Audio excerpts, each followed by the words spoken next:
Trump's state visit to the UK this week was fairly uneventful, which will be a relief to Keir Starmer. But if you were looking for a comment from Trump to be shocked by, this was perhaps the best candidate.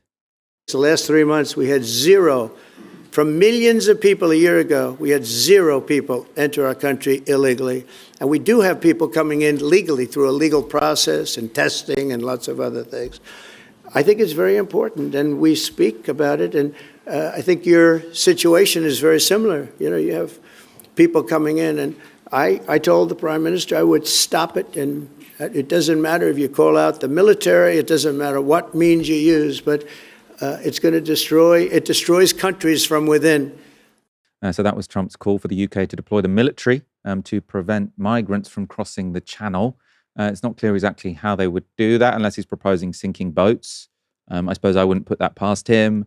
I can't, you know, however craven we might think Keir Starmer is, I can't imagine him ordering the military to shoot sort of dinghies in the middle of the Channel and let people drown. But Piers Morgan on Question Time thought it wasn't too bad an idea. But would I like to see Trump policies, in other words, zero tolerance, involving National Guard, involving military, involving... So get the army on the streets. Well, that's what you'd like to see. I wouldn't hesitate. Nothing else has worked. You know, why shouldn't we? Why are we so afraid of using the military? It's clearly worked in America. And what have they done? They've reduced it stone dead.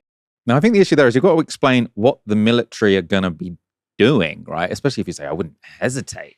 Because, I mean, he is right. So Trump has essentially stopped migrants crossing the southern border. And what Piers Morgan said before that little clip we showed you is he was saying that Trump stopping migration across the southern border has actually been pretty popular and no one's really pushing back against it, which is basically true. The thing that people are pushing back against is him rounding up people without documentation who are currently in the United States.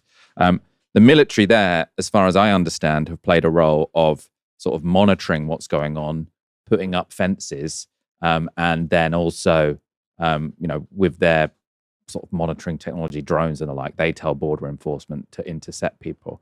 Now, how you do that in the Channel, I don't really know. But you can't build a wall in the Channel. The whole issue with the Channel is that we know the migrants are crossing it, but you can't send, I mean, you don't want to sink the boat because that'd be horrible, and you can't send them back to France because France wouldn't agree to that. So the military is a completely pointless talking point, a bit like the Labour Party. You just want to sound tough. Clips that always go most viral, though, from Question Time are the ones that involve an audience member, either slamming someone on the panel or expressing questionable views. This was that moment on Thursday's show. To have an open society doesn't mean to open the doors to every immigrant. We have to filter and select carefully. Why can't we have qualified immigration? And also, there's no racial overtone in saying we want to preserve and protect our borders. We want to preserve and protect our women and children. And more importantly, we want to preserve and protect our history and our heritage. Well, sir, when was it ever that the United Kingdom opened the doors and let everybody in? When did that happen? I still know. No, when did that happen? With the safety of women in inner cities. You didn't answer my question. When did that happen? You're implying that there was a time with Blair opening, that everybody came here. I couldn't come here. Everybody came here. You came here as an immigrant from America. But you know, your statement, please, I apologize if I misunderstood. What you're implying is that there was a time when the United Kingdom was this sort of open place where everybody could come. More selective. Oh, really? When was that? More selective. When was that? Before the Blair government. Oh, really? Yes. When was it? I'm asking you a specific question because if I'm looking at history, I'm looking at the rivers of blood speech and all of that rubbish. I'm looking at all that. Oh, right. So it was always open. That's not true. Now, I think that went viral partly because he looks quite strange and he's got a very strange jacket and cravat on. Clearly, there were lots of racial undertones to what he was saying about protecting women and children. It was ultimately an incredibly confusing exchange, though, because I'm not really sure exactly what Bonnie Greer was getting at, because he is kind of right that net migration was very low until Tony Blair came into government. Then they started giving out more work visas and it went up. And then Poland and other Eastern European countries joined the EU, and then Tony Blair gave them sort of immediate access to working in Britain, and many other countries didn't. So he is correct. Immigration went up from 1997 onwards. I think that was a good thing, but I suppose it confused me anyway. Anyway, I partly wanted to show this clip because Aaron had a response to it on Twitter that I found interesting. So he said, the big shift, which everything on migration is downstream of, is basically the Single European Act of 1986-1987. There won't be an honest appraisal of that for another 20 years because obviously that's when Thatcher was in charge. Aaron, so I do like to do this every now and again on a Friday when we're on the show. You tweet something I find interesting and I get you to explain it. So what's going on here? So the Single European Act is agreed on in 1986. I think it comes into operation in 1987. And then that basically creates the foundation for what is a European single market in 1993-94. And of course, there's an integrated single market for labour as much as anything else. I think in 1990, the EU has 12 member states, I think.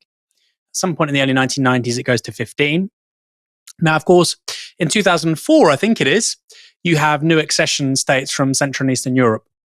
And the combination of those two things, the expansion of the European Union, including much poorer countries from Central and Eastern Europe, plus the creation of a single European labour market, means you are always going to get far more migrants coming into Britain, far more than you do in the 1980s, far more. We're going to see a massive increase, and that's exactly what happens from the likes of Poland, Czech Republic, Slovakia, wherever, a lot of these countries. And the reality is that the civil service dramatically underestimated the amount of people that would come from these countries by a huge factor. You know, I think David Blunkett in one interview said, you know, the civil service said like 10,000 people a year, and my eyes just glazed over. They got it really, really badly wrong. So, like I say, SEA, the Single European Act, which also does a few other things as well. It brings social policy under a European Union competence. It erases some of the opt-outs for larger states like the UK. The Single European Act, the creation of a single market for labour, the expansion of the EU always meant you were going to get more migration coming into Britain. And that man is saying, he's focusing on Blair. That is when things massively change. If you look at Britain in 1984, the year I'm born, we actually have net immigration. So there's significant immigration to this country in the 50s, bit of the 60s, and then it falls after Powell makes that speech, incidentally. It's primarily migration from Commonwealth countries. That then falls.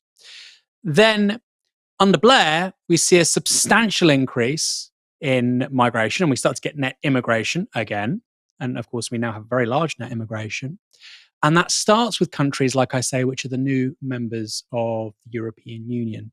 Now, another interesting thing here, Michael, and again, we're all downstream from events decades ago, is that Margaret Thatcher realizes very quickly with the reunification of Germany, the end of communism in Central and Eastern Europe, she understands very quickly, and this is really remarkable, she was a smart lady, although she got lots of things very badly wrong, like her economic policy, that actually you would start to see a lot more migration if there was political instability in the Middle East, West Asia, and North Africa. The creation of a single market from Britain all the way to Southeastern Europe, that would mean that if somebody was a refugee in Southeastern Europe, then they'd be able to come to Northwestern Europe. She saw all of this. And there's a reason why Thatcher becomes a Eurosceptic, basically in her last year or two, around Maastricht, which comes in 92, I think. She leaves in 1990. So she's leaving before all that. She becomes a Eurosceptic in her final year or two. She understands what the Single European Act is doing. And then, of course, once she's no longer the Tory leader, she becomes an arch Eurosceptic.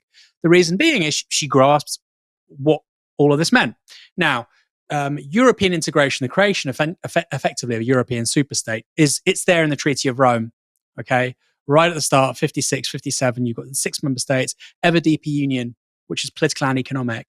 So you could say, if you're a skeptic, well, actually, this was always the point of the European Union or the European Economic Community, the EEC, becomes the European Union actually as a result of the Single European Act. You could say that, but the reality is that the Single European Act puts the meat on the bones with regards to becoming an economic and political union with a single market for labour and capital and goods and services, of course. So that's why I say what I'm saying. The man is right. Things fundamentally change in the Blair years, but that's downstream from decisions made earlier with regards to the EU, the single market expansion after the end of the Cold War. It gets some pushback. So I'm not saying this to catch you out. It is in the show notes. But so someone called T848MO says, this is typical Aaron. It's all Thatcher's fault nonsense. As the chart from the Migration Observatory shows, non-EU migration was in the 90s and early noughties, the decisive shift. EU migration didn't swing until accession states in 2005, an event wholly unanticipated in 1986. And then he's got this graph from the Migration Observatory Centre, which, as you can see, shows net migration sort of dramatically increasing once Blair gets into office, increases a bit before that. But most of it is non-EU migration. And Tony Blair, I think, did sort of very proactively say, I'm going to increase work visas because I think it would be good for the economy. Jonathan Portes, who's been on the show, I think was instrumental in writing that report. I think it probably was good for the economy. And then it's only after 2005 that it's EU migration that drives that change. And then in the last 4 years, when it's become, such a politically explosive issue, it's because it's not because, but one of the things that has, foreshadowed that is 1 million people coming from outside the EU in 1 year. So has he owned you, Aaron? No, keep that up. The guy's a fucking moron. Keep that up. I'll tell you why. Let's get it back up. Get it back up. So you can see the green arrow is European migration, correct? Yeah. That's what I'm talking about. And he says it didn't kick into accession states after 2004-05. Yes, that's literally what I'm referring to. You can see that green arrow going up. Meanwhile, that purple arrow is very, very stable. So what substantially changes after the mid-noughties is a massive explosion in European migration. You can see it's almost catching up there. Now, all of this pales into insignificance to these blue arrows you see here, which has been affectionately referred to as the Boris wave, which is after 2019, 2020, 21. And I think I would probably agree with this person as to why that happens. You have these massive inflationary shocks of Britain leaving the EU, labour shortages and COVID. So the Treasury and the economics establishment in this country decides to have a ton of non-EU migration to keep wages down. That's my view. I suspect this person agrees with me.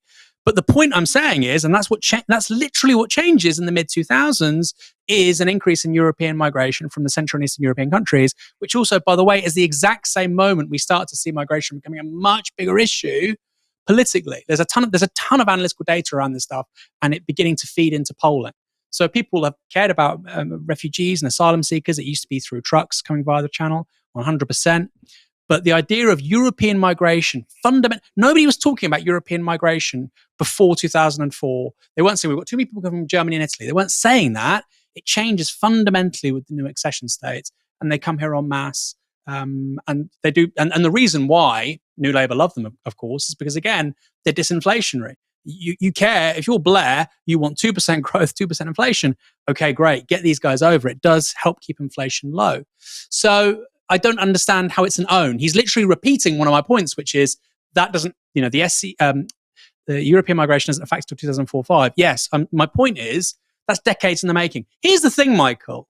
The right are very happy to say that the European Union is an empire. It is. It's an empire. The European Union thinks in decades.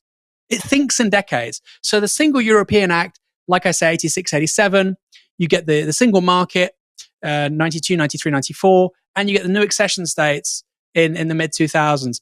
Over a 25-year period, fundamentally, 20-year period, yes, this logic plays out very incrementally. When you're an empire, that's kind of how things work.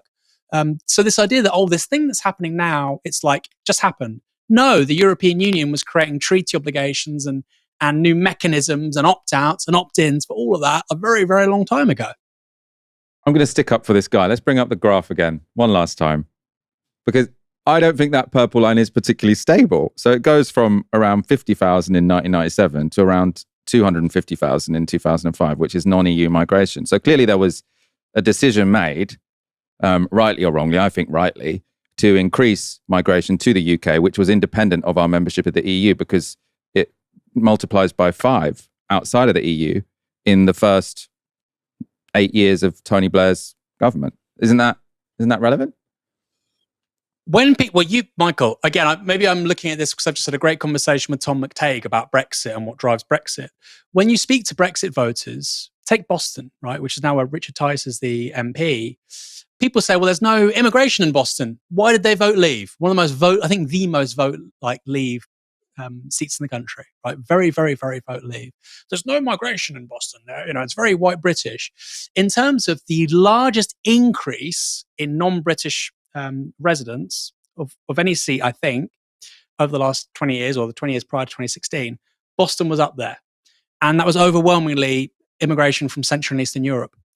And that was the canard that began to pick away at the idea that European migration, membership of the EU, this is in the context of Brexit.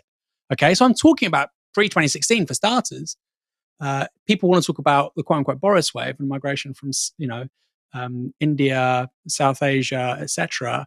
Nigel Farage, Michael, was literally saying in 2016, vote to leave the European Union, we can have more migration from the Commonwealth. That's literally what he was saying.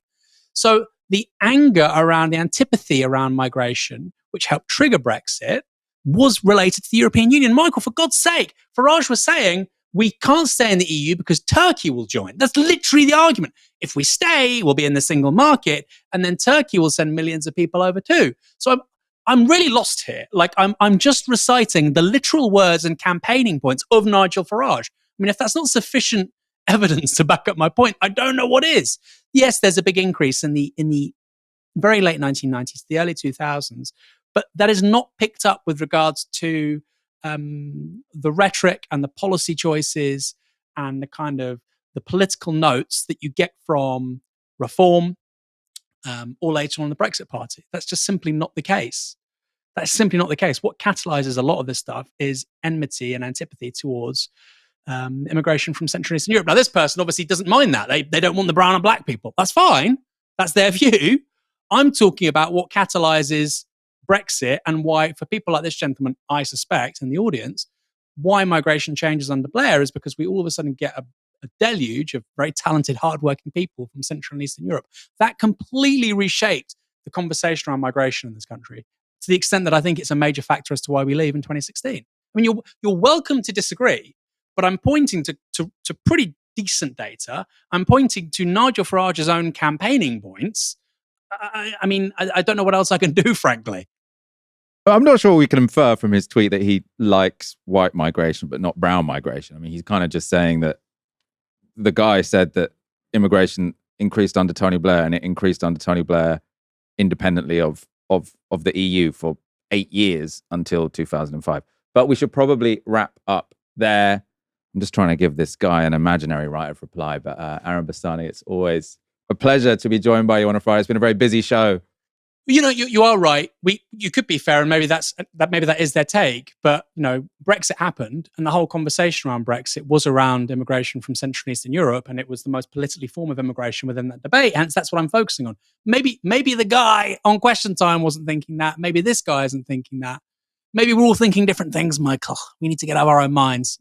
But I think, you know, if you care about the kind of immigration that kickstarts Brexit, it's all. That's my point. It's all downstream from the Single European Act, all of it.